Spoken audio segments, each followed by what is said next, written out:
I got on a call with another potential client, and he's got 2 trucks, and he's getting paid $43 per stop, which to me was the first red flag, because I know in Nashville, we had an account and it was doing deliveries for Lowe's. The 3PL partner was only paying, I think the minimum, the lowest pay you would ever see was $47.75 per stop. And this was for if you're using the Lowe's truck.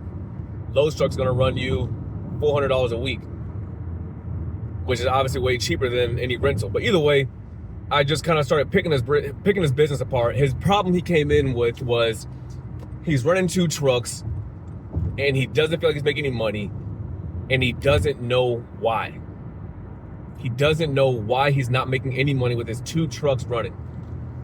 They're both clearing probably between $3,500 and $4,000 a week, but he just doesn't know why he's not making money. And so that's when I do a deep dive into the business. This is not even a deep dive. This is a quick surface level dive, because the business model doesn't really change no matter how many trucks you have. You have your non-negotiable things that you have to factor and figure those out first. Before we look at anything overhead related, there are things that every single final mile trucking business needs in order to even run and operate.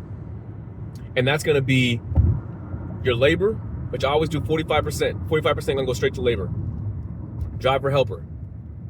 Insurance, truck, and diesel. Without any of those things, nothing outside of that really even matters. So I always look at those first. We look at those first, and then we look at the thing that I would consider overhead, which is exactly that. Anything outside of the driver, the helper, the diesel, the truck, and the insurance, you focus on those first. But even go a step higher and look at your income. I think $43 per stop is pretty low. And so that's the first thing I'm looking at. Are there any other accounts in your area? First off, reduce that. Why is it that low? You gotta just keep peeling the onion back, keep peeling it back. Why is it that low? Is that low for me in Nashville? That would be extremely low. There's no accounts you're paying that. So I can tell off the bat, from my area, I couldn't even look at an account like that.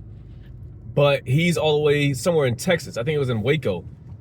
And that might be what the pay is out there. So if you go to another dock and they're paying $40 a stop, then it's like, okay, that's just the standard around here.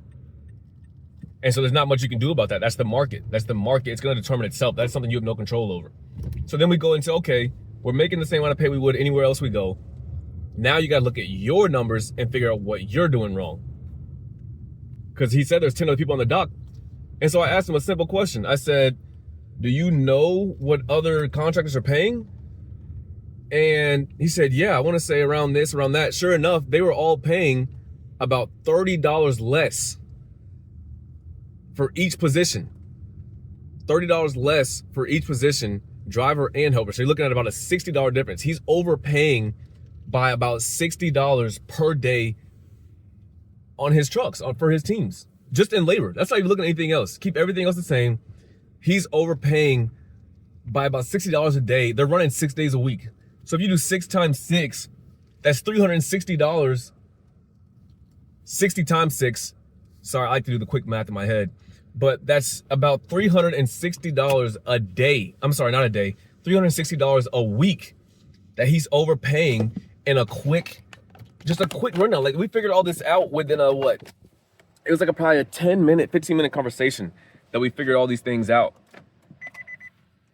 But again, that's just how he picks them apart. And I'm probably gonna throw him in the pilot program because I think he'd be a good candidate for it. But those are the things. You gotta look at those things first. If you're in your business right now and you're running trucks and you don't feel like you're making money, you don't really know why, look at those first 4 things first. Your driver, your helper, your truck, your diesel, and your insurance. Figure out where those can be cut down. And we talked about his insurance. His insurance rate is actually a really good one.